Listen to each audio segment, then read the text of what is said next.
अब market regulator SEBI के नए चेयरपर्सन होंगे तुहिन कांत पांडे।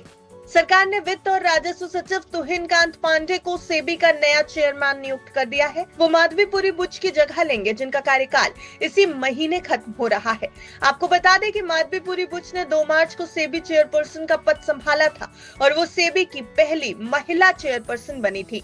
और अब उनका कार्यकाल खत्म होने पर तुहिन कांत पांडे इस पद के कार्यभार को संभालेंगे।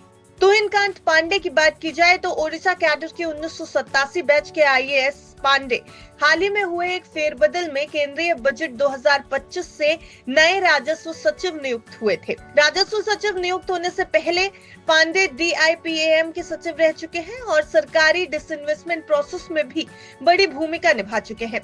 सरकारी कंपनियों के प्राइवेटाइजेशन को लेकर के भी कई बड़े फैसले तुहिन कांत पांडे के अंडर से ही गुजरे हैं।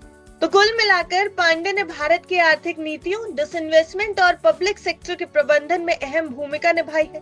सरकारी फाइनेंस और इन्वेस्टमेंट को संभालने का उनका अनुभव उन्हें सेबी का चेयरपर्सन बनाने के लिए एक मजबूत विकल्प बनाता है और शायद यही वजह थी कि इस रेस में उनका नाम लगातार पहले नंबर पर काबिज था। पांडे हाल के सालों में कुछ खास पदों पर भी रह चुके हैं। चलिए आपको बताते हैं कि तुहिन कांत पांडे के नाम पर कौन कौन सी उपलब्धियां अभी तक दर्ज है। तो 2025-26 के बजट पर इन्होंने काम किया था।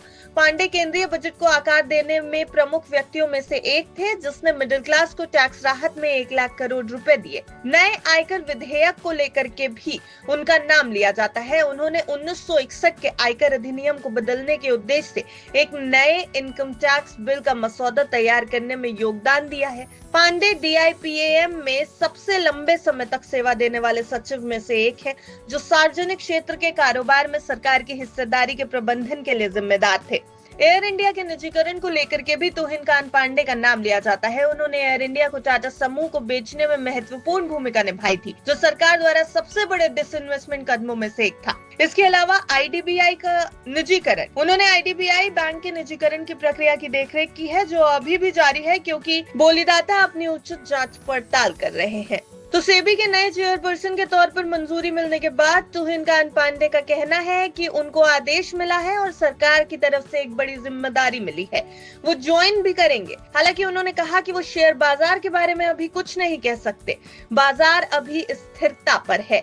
ये तुहिन कांत पांडे की तरफ से पहला बयान आया है उनका सेबी चेयरपर्सन के तौर पर नियुक्त होने के अनाउंसमेंट के बाद। आपको बता दें कि सेबी के चेयरपर्सन आमतौर पर 3 साल का कार्यकाल पूरा करते हैं। हालांकि कुछ को विस्तार भी मिल चुका है। माधवीपुरी बुच ने भी 2 मार्च 2022 को सेबी के चेयरपर्सन के तौर पर कार्यभार संभाला था।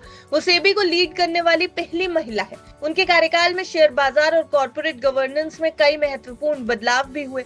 अब खास बात यह है कि सेबी के 36 साल के इतिहास में माधवीपुरी बुच एकमात्र ऐसी अध्यक्ष भी रही हैं जिनकी पृष्ठभूमि प्राइवेट सेक्टर से जुड़ी हुई थी। हालांकि वो अदानी हिंडनबर्ग मामले में विवादों में भी रही है।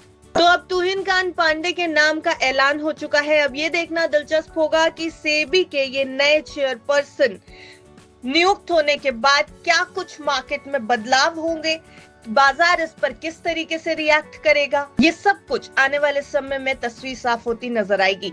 Bureau report, विस्तक।